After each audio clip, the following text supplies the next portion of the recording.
students, welcome to Krishna Sodhi classes. As you all know that in our previous class we were doing about the integrated grammar and we did about the 8 pillars of English grammar. And today we will work on tenses, okay? And usually बेटा जब भी हम tenses की बात करते हैं तो हम सबके जहन में एक चीज़ रहती है कि it is very typical और जितनी भी अंग्रेजी के अंदर जितनी भी गलतियाँ होती हैं, इंग्लिश के अंदर जितनी भी गलतियाँ होती है, उन सब का जन्मदाता ये टेंसेस है। ऐसा हर बच्चा सोचता है, चाहे वो लोअर क्लासेस में हो, चाहे वो अपर क्लासेस में आ जाए, चाहे वो कॉलेज यूनिवर्सिटी में चला जाए, जबकि हम टेंसेस की शुरुआत बहुत बिगनिंग से करते हैं। ओके बेटा, ज़्यादातर जब भी हम टेंसेस की बात करते हैं तो हमें यूजुअली स्टार्ट कर दिया जाता है कि they are of 3 types and further again they are divided into further types. लेकिन बेटे मुझे लगता है कि टेंसेस करने से पहले हमें ये पता होना चाहिए कि बेसिक टर्म्स क्या है या फिर इसमें कौन सी ऐसी चीज़ है जो सबसे ज़्यादा जंबल करती है, सबसे ज़्यादा काम करती है, जिससे कि हमारी जो सेंटेंसेस हैं उन्हें देखते ही हम बता देते हैं कि ये सेंटेंस प्रेजेंट का है, पास्ट का है या फिर फ्यूचर का है। ओके बेटा, अब हम वो जो एसेंशियल चीज़ जो रामबाण है वो वर्ब्स के अंदर आता है, टेंसेस के अंदर आता है बेटा, वो है verb. This is a very important part of tenses. अगर मैं आपको एग्जाम्पल के तौर में अगर मैं प्लेस देती हूँ और अगर मैं प्लेड लिखती हूँ और अगेन प्लेड लिखती हूँ तो इससे आपको पता चलता है बेटा, अगर आप टेंसेस कर रहे हैं और अगर आपको वर्ब की फॉर्म्स नहीं आती, वर्ब्स की फॉर्म्स अगर आपको नहीं आती बेटा, so that means you can't do this. इसका एक ही रीजन है बेटा, क्योंकि जितना भी वर्क आता है, चाहे वो वर्ब हमारे मेन वर्ब्स के तौर पे हो या फिर जिन्हें हम स्ट्रॉन्ग वर्ब्स के नाम से भी जानते हैं, मेन वर्ब, या फिर हम उन्हें स्ट्रॉन्ग वर्ब्स के नाम से भी जानते हैं। ठीक है बेटे, लेकिन इसके साथ साथ हमारे हेल्पिंग वर्ब, क्योंकि हमें अच्छी तरह पता है कि किसी भी सेंटेंस को करने के लिए हमें उसके अंदर हेल्पिंग वर्ब्स की जरूरत होती है, क्योंकि जो हेल्पिंग वर्ब्स हैं बेटा, हेल्पिंग वर्ब्स, जो हेल्पिंग वर्ब है बेटा, वो हमें नेगेटिव और इंटेरोगेटिव सेंटेंसेस फॉर्म करने में हमारी मदद करते हैं। ये हमारा बेसिक कॉन्सेप्ट था। जब हम टेंसेस को करते हैं तो उससे पहले हमें पता होना चाहिए कि वर्ब क्या है, it is an action word, और उसके बाद में स्ट्रॉन्ग वर्ब्स या फिर मेन वर्ब्स वो वर्ब्स होते हैं जो हर उसके अकॉर्डिंग अपनी टर्म्स को चेंज कर लेते हैं, अपने फॉर्म को। जैसे अभी हमने किया प्लेस, प्ले लिया हमने, प्ले प्लेड प्लेड लिया, गो वेंट गॉन ले सकते हो आप लोग, गो वेंट गॉन, सी सा सीन। ओके बेटा, इस तरीके से अगर आप इन चीजों को नहीं कर रहे हैं, अगर आपको ये चीज लर्न नहीं है, तो I am sorry to say बच्चों, you just can't work on tenses. तो firstly begin with the base forms. Just don't try to just starting the tenses that I am doing the 3 types and further they are divided into tenses. You must know what are the basic needs of tenses. Okay beta, now we will start the 3 types of tenses. The tenses, they are of 3 types beta, and they are further divided into 4 types. Okay, first of all, it is present tense. It is divided into 3 types. It is of 3 types. Okay, present, past and future. Okay बेटा, usually क्या होता है बेटा कि हम लोग जब भी टेंसेस को करते हैं उन्हें एक बिल्कुल स्ट्रिक्टली टेन्योर के अंदर लेते हैं, जबकि हम उन्हें समझने के लिए किसी भी एक बेहतर तरीके से उसका इस्तेमाल किया जा सकता है। जैसे कि मैं आपको आज बताती हूँ। आज हम लोग स्टार्ट करते हैं बेटा प्रेजेंट टेंस, लेकिन जहां पे हम प्रेजेंट टेंस की बात कर रहे हैं तो आप सबसे पहले लीजिए, सबसे पहले हम लेते हैं present tense. Okay, present tense, और इसका कहीं ना कहीं लिंक, यानी कि आपको सबसे जरूरी बात होती है बेटा किसी भी कॉन्सेप्ट को समझने की। ठीक है बेटे, क्योंकि जो भी चीज़ हम लोग लर्न करते हैं डिपेंड करता है कि बच्चे की जो मेमोरी है वो शॉर्ट टर्म है या लॉन्ग टर्म है। लेकिन जो चीज़ें हम इंटरेस्ट में, आपको सॉन्ग्स तो अच्छी तरह याद हो जाते हैं, आपके फ्रेंड के बर्थडे की डेट आपको क्यों याद रह जाती है? अगर जिस चीज में आपको इंटरेस्ट होता है वो कॉन्सेप्ट क्यों याद रह जाते हैं? इसलिए because there was an interest in that. तो क्यों ना आज हम टेंसेस एक इंटरेस्टिंग वे में करते हैं बेटा। सबसे हम प्रेजेंट टेंस ले रहे हैं, लेकिन इसके साथ में एक टेंस को और ले लेना चाहती हूँ, वो है पास्ट टेंस। क्योंकि इसके अंदर जैसे आप लोग मैथ्स में करते हो, कॉमन चीजों को निकाल लेते हो, तो आज हम भी इंग्लिश और मैथ्स दोनों को ज्वाइन करने की कोशिश करते हैं। ओके बेटा, now here is past tense. अब आपको पता है कि इन्हें हमारा जो फॉर्मूला है 3 into 4 पे काम करता है, यानी कि 3 टाइप्स और 4 फर्दर टाइप्स के अंदर। ठीक है बेटा। नो अब हम प्रेजेंट टेंस को लेते हैं। प्रेजेंट टेंस के अंदर हम इसे अगेन 4 टाइप्स में डिवाइड करते हैं बेटा। सबसे पहले सिंपल प्रेजेंट टेंस, ओके। उसके बाद में सिंपल प्रेजेंट के बाद में प्रेजेंट कॉन्टिन्यूस। ये जो सिंपल प्रेजेंट है बेटा, उसे कई बुक्स में आपको इनडेफिनिट टेंस के रूप में भी मिल जाता है। ठीक है। उसके बाद में आता है प्रेजेंट कॉन्टिन्यूस टेंस,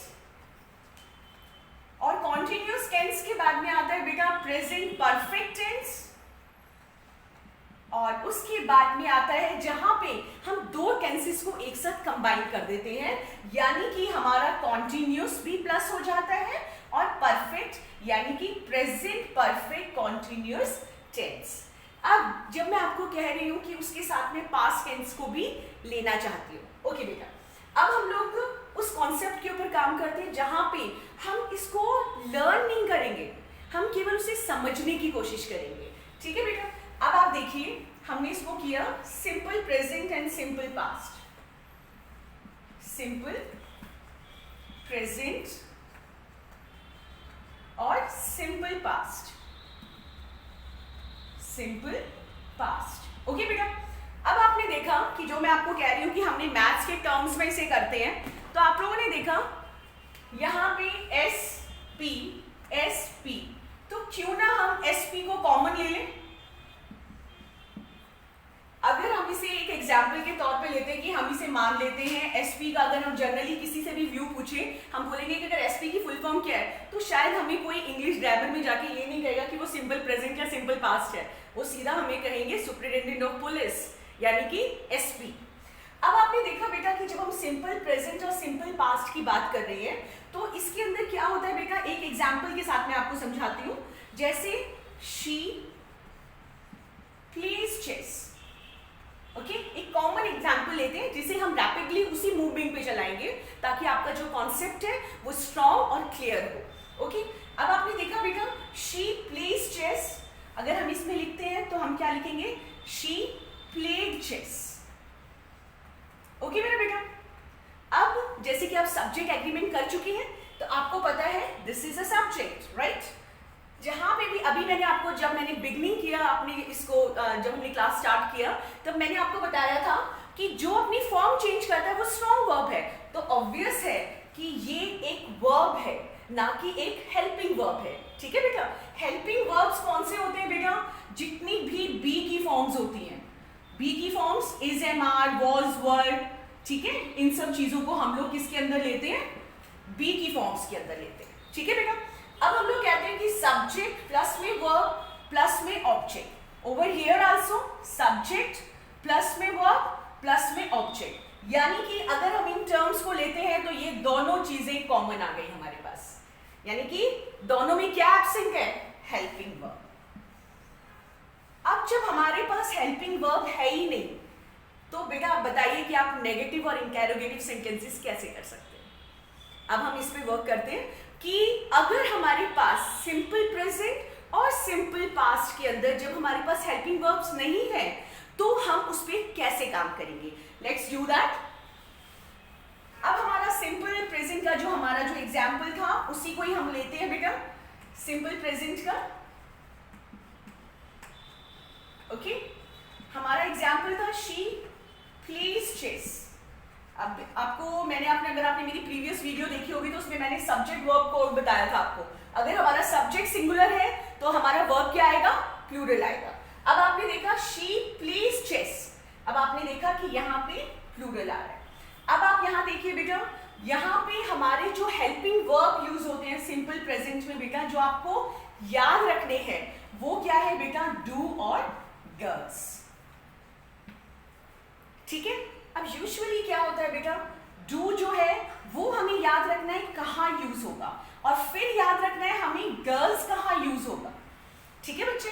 अब आपका डू किसके साथ में होगा, थर्ड पर्सन के साथ में। जैसे आई है, जो कि आई है जिसे हम लोग प्लूरल कंसीडर करते हैं, जैसे कि आप एग्जांपल के I don't know the answer, okay, तो आई के साथ में है, यू के साथ में है, ठीक है, वी के साथ है, इन सब के साथ में हम लोग किसका यूज करते हैं बेटा, डू का यूज करते हैं।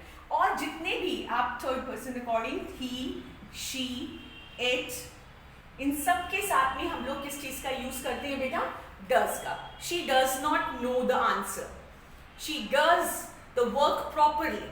तो इस तरीके से बेटा आपको जहां पे आई, यू, वी के साथ में किसका यूज करना है, डू का, और ही, शी, इट के साथ में किसका यूज करना है, डज का। अब बेटे क्या हुआ, अब हम लोग अपने दूसरे सेगमेंट, क्योंकि हम दो टेंसेस को साथ लेके चल रहे हैं, सिंपल प्रेजेंट और सिंपल पास्ट, ठीक है बेटा। अब हम लोग अपने उसी सेंटेंस को लेते हैं, शी प्लेड चेस, ओके। अब आपने देखा इसके अंदर हमने क्या किया कि शी प्लेड चेस। अब आपने इसके अंदर क्या करना है बेटा, कि आपको पता है इसमें भी हेल्पिंग वर्ब नहीं है, तो आपको क्या याद रखना है, जो हमारे प्रेजेंट में डू डज थे, ठीक है, या फिर आप इसे एक स्टोरी की तरह याद कर सकते हैं कि हमारे जो एसपी है उनके पास में दो कांस्टेबल है, जो हमारे एसपी है उनके पास दो कांस्टेबल हैं, एक का नाम डू है, दूसरे का नाम डज है। लेकिन काफी समय तक काम करने के बाद, यानी कि पास्ट के अंदर, अब ये डू और डज दोनों बुजुर्ग हो जाते हैं, रिटायर हो जाते हैं, लोग कंसर्न करने इनके पास आते हैं, तो इन दोनों ने अब एक ही जगह पे बैठना शुरू कर दिया है और अपनी ऑफिस का नाम क्या रख दिया, डिड। क्या रखा बेटा अपनी ऑफिस का नाम, डिड। और यहाँ पे क्योंकि ये बहुत पुराने हैं और उसूलों वाले हैं, पुलिस डिपार्टमेंट से हैं, तो ये यहाँ पे क्या कहते हैं कि वर्ब की फर्स्ट फॉर्म का यूज कैसे याद रखोगे, कि जो पहले आएगा वो पहले पाएगा। तो इस तरीके से बेटा डिड के साथ हमेशा हम लोग वर्ब की फर्स्ट फॉर्म का यूज करते हैं। अब हम इसे एक एग्जाम्पल के साथ में करते हैं, क्योंकि बेटा बिना हेल्पिंग वर्ब के आप कभी भी नेगेटिव और इंटेरोगेटिव सेंटेंसेस नहीं फॉर्म कर सकते। अब हम एग्जाम्पल लेते हैं, हमारा एग्जाम्पल था शी प्लेज चेस। अब क्या होगा, शी, अब शी क्या है हमारा, सिंगुलर है, ठीक है, तो सिंगुलर के साथ में हम क्या यूज करेंगे, does. She does not play, अब आप इसको हटा देंगे, she does not play chess, ठीक है बेटा। और उसी तरीके से शी प्लेड चेस है, तो आप क्या करेंगे बेटा, अब यहाँ पे तो आपने क्या यूज किया, डज, और यहाँ पे क्योंकि ये वर्ब की थर्ड फॉर्म का इसके अंदर, सेकंड फॉर्म का इसके अंदर इस्तेमाल किया हुआ है, तो आपको पता चल गया कि ये सिंपल पास्ट टेंस है, तो आप यहाँ पे किस चीज का, शी डिड। हमेशा याद रखना बेटा, हमेशा हेल्पिंग वर्ब के बाद, हेल्पिंग वर्ब के बाद ही नॉट का यूज होता है, ऑलवेज रिमेंबर। और जब भी आप इंटेरोगेटिव सेंटेंसेस बनाते हैं तो हेल्पिंग वर्ब कम्स आउट, जो हेल्पिंग वर्ब है वो बाहर आ जाता है, जैसे ये डज बाहर आ जाएगा, डज शी प्ले चेस, और negative interrogative, does she not play chess. और इस तरीके से आप यहां पे करेंगे, she did not play chess, did she play chess, okay बेटा, now the concept is clear. अब हम लोग बात करते हैं बेटा, ये जो अब हम चलते हैं सीधा सिंगुलर को पकड़ते हैं, कॉमन क्वेश्चंस हमने ले लिया अपना, अब हम लोग चलते हैं सिंपल प्रेजेंट टेंस को यूज कहाँ करते हैं, ओके। ये तो अभी मैंने आपको हेल्पिंग वर्ब के अकॉर्डिंग किया, आप हमेशा याद रखें इस चीज को कि कहाँ डू, डज और डिड के साथ हमेशा वर्ब की फर्स्ट फॉर्म का यूज, तो आप हमेशा याद रखेंगे कि उनके वहां पे केवल रेगुलेशन क्या है, जो पहले आएगा वो पहले पाएगा, तो रूट की फर्स्ट पोजिशन। अब हम बात करते हैं बेटा सिंपल प्रेजेंट टेंस।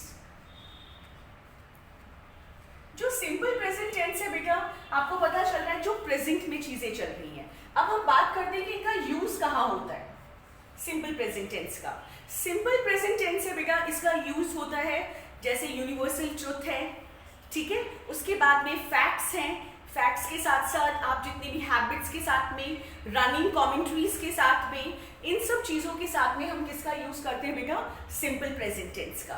और इसके साथ साथ बेटे अगर हम इसके फॉर्मूले की बात करते हैं तो हमारा क्या रहेगा, अगर हम उस सेंटेंस को दोबारा लिखते हैं, शी प्लेज चेस, तो क्या हुआ हमारा सब्जेक्ट प्लस में हमारा यहाँ पे वर्ब है, तो आप क्या लिखोगे, सीधा वर्ब की फर्स्ट फॉर्म प्लस में एस प्लस में ऑब्जेक्ट। और आपको इसका हेल्पिंग वर्ब आपको पता होना चाहिए, वो क्या है बेटा, डू और does. Okay, and try it out yourself. Okay, now we just move to the, let's move to the continuous tense. Okay, that is present continuous tense. Present continuous tense वाकई बहुत ही इजी टेंस है बेटा, जिसके अंदर आप किसी भी काम को कंटिन्यू कर रहे हो। ये इजी क्यों है, क्योंकि आप जिस काम को कर रहे हो उसे बखूबी और अच्छे से कर सकते हो। तो इसके अंदर जो इसके जो हेल्पिंग वर्ब है बेटा, वो रहेगी हमारे इज, एम, आर।